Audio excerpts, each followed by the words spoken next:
नमस्कार दोस्तों, good morning. आज 5 फरवरी है और अभी 8:47 हो रहा है, क्योंकि बहुत सारे जो हमारे फेवरेबल या पॉजिटिव ट्रिगर्स हैं वो अभी हमारे सामने आए हैं। बजट के पहले आए हैं और बजट के बाद में आए हैं, भले वो ट्रम्प का टैरिफ कम करना हो या ट्रम्प का ईरान से टॉक शुरू होना या हमारे इंटरनल भी जितने भी मैक्रोज है वो हमारी इंडस्ट्री के लिए फेवर हो, इंक्लूडिंग बजट में जो भी अनाउंसमेंट हुए वो। एफआईज का ये कैश सेगमेंट की स्लाइड है। कैश सेगमेंट में टोटल पिछले हफ्तों में हमने देखा तो डीआईज तो हमारा रेगुलर एक बैकअप बना ही है बाइंग का, उसमें 8,400 करोड़ का खरीदा गया है। लेकिन आप यहाँ पे जब एफआईज में देखेंगे तो एफआईज में जो खरीदारी की जो शुरुआत थी 28 जनवरी को हो चुकी थी। तो 28 जनवरी को क्योंकि हमारा जो है सर्वे बजट आ चुका था और सर्वे में बहुत सारी चीजें ऐसी थी जो फंडामेंटली बहुत स्ट्रांग थी, क्योंकि हमारे बजट में भी दर्शाया गया। वहां से इसकी शुरुआत होने के बाद जो मेजर 3 फरवरी को आया है अपने पास बूम, जब ट्रंप ने टैरिफ कम किया, वो 5,236 का है। दूसरी स्लाइड में हम अगर इंडेक्स फ्यूचर भी देखें तो 2 तारीख से 4 तारीख तक पूरा पॉजिटिव का मतलब ये भी हो गया, कहीं ना कहीं जो है फ्यूचर भी परचेस किए जा रहे हैं। हम जब तीसरी स्लाइड देखते हैं ऑप्शन के अंदर इंडेक्स की, तो एक बहुत बड़ा आपको 3 फरवरी को दिख रहा होगा 19,645 करोड़ का। ये क्या है? अगर ये मान के चलिए कोई स्टेक लेके कोई हेजिंग है या ये प्रॉफिट बुकिंग, तो ये चीजें थोड़ी सी कई चीजें हिडन रहती है मार्केट के अंदर। बहुत सारी चीजें हमें समय के साथ समझ में आती है। तो हो सकता है ये प्रॉफिट बुकिंग करके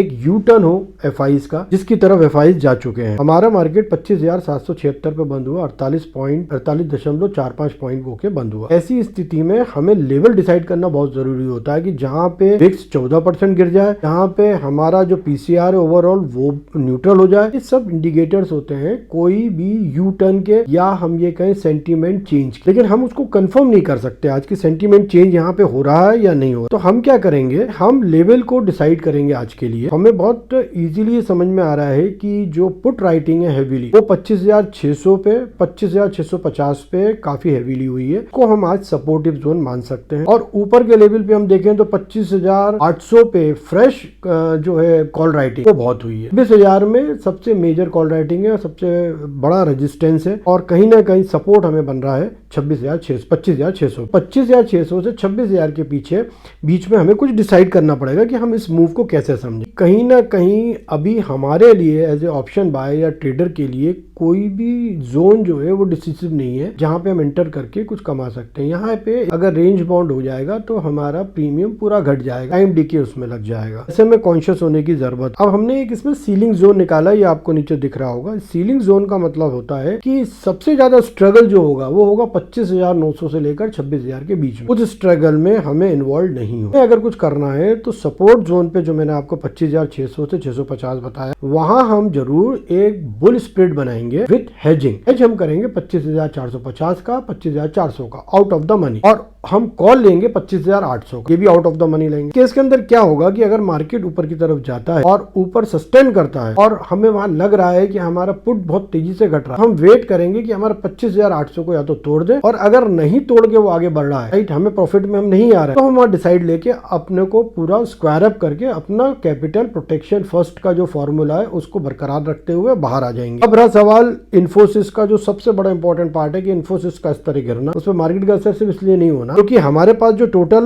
नेगेटिव स्टॉक्स थे वो थे हमारे पास 13, जो पॉजिटिव स्टॉक थे वो थे 37। इन्फोसिस में ऑब्वियस है कि इन्फोसिस में प्रॉब्लम सिर्फ नहीं आई है, सभी आईटी सेक्टर में आई है जो कि सेस बेस्ड या ईआरपी बेस्ड सॉफ्टवेयर बनाते थे, सॉल्यूशंस प्रोवाइड करते थे, प्रोसेस सॉल्यूशन प्रोवाइड करते थे। तो प्रोसेस सॉल्यूशन में एक सिंपल सी चीज होती है यूजर बेस्ड या सर्विस बेस्ड या आपको ईयरली बेसिस पे। तो इनका जो रेवेन्यू मॉडल था, जो जिस हिसाब से ये बिलिंग करते थे, इनकी अगर बिलिंग मान के चली यूजर बेस्ड, तो एआई आने की वजह से एआई जब जो कह सकते हो ट्रांसफॉर्मेशन हो रहा है एआई में, एआई की स्पीड हाई होने की वजह से, और एआई जो है 5 लोगों का काम अकेला कर सकता है, उसकी वजह से वो यूजर बेस्ड बिलिंग भी कम हो जाएगी, अर्ली बेस्ड भी बिलिंग कम हो जाएगी क्योंकि एआई बहुत फास्ट काम करेगा। तो इस तरीके के जो सर्विसेज ये प्रोवाइड करते थे, वो एक रिकरिंग रेवेन्यू इनके पास आती थी, इसमें भी कहीं ना कहीं इनको डेंट लगा है और ये री रेटिंग की तरफ आईटी सेक्टर आया है। लेवल्स हमने जो आज डिसाइड किए हैं उसके आसपास ही ट्रेड करना है, उसके बाहर नहीं जाना है। 26,000 का हम लेवल को क्रॉस करने का इंतजार करेंगे, वहां पे नई फॉर्मेशंस होंगी। Thank you so much.